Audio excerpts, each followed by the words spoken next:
નમસ્કાર દર્શક મિત્રો, મિરર ઓફ ધી વર્લ્ડ ન્યૂઝમાં આપ સૌનું હાર્દિક સ્વાગત છે। શહેરના રાજમહેલ રોડ શિયાબાગ ખાતે આવેલ ખોડી આંબલી ખાતે ગણેશજી મંદિર ખાતે વિનાયક ચતુર્થી નિમિત્તે વહેલી સવારથી શ્રદ્ધાળુઓને પૂજન દર્શન કર્યા। શ્રી બાળ પ્રગતિ યુવક મંડળ દ્વારા 45 વર્ષ પહેલા ગણેશજીની સ્થાપના કરવામાં આવી હતી। વિનાયક ચતુર્થી નિમિત્તે શહેરના વિવિધ ગણેશ મંદિરોમાં વહેલી સવારથી શ્રદ્ધાળુઓએ પૂજન દર્શન કર્યા હતા। સાથે જ ગણેશજીને પ્રિય મોદક લાડુની પ્રસાદી ફૂલ અર્પણ કર્યા હતા। ત્યારે શહેરના સિયાબાગ ખાતે આવેલા ખોડી આંબલી ખાતે શ્રી ઈચ્છા પૂર્તિ ગણેશજી મંદિર ખાતે પણ વિવિધ ધાર્મિક કાર્યક્રમોનું આયોજન કરવામાં આવ્યું હતું।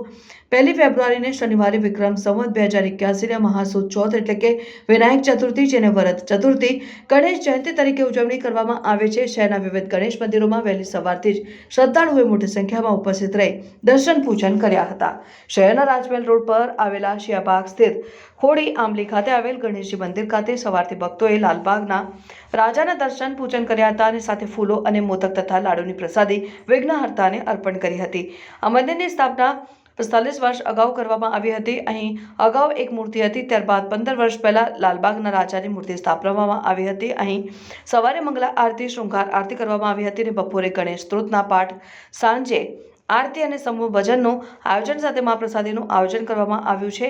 આ મંદિર શ્રી બાળ પ્રગતિ યુવક મંડળ દ્વારા આશુતોષ પટેલની આગેવાનીમાં મંદિરમાં વિવિધ કાર્યક્રમો કરવામાં આવે છે। અહીં વિઘ્નહર્તા લાલબાગના રાજા સૌ ભક્તોની મનોકામના એટલે કે ઈચ્છા પૂર્ણ કરતા હોવાની આસ્થા છે।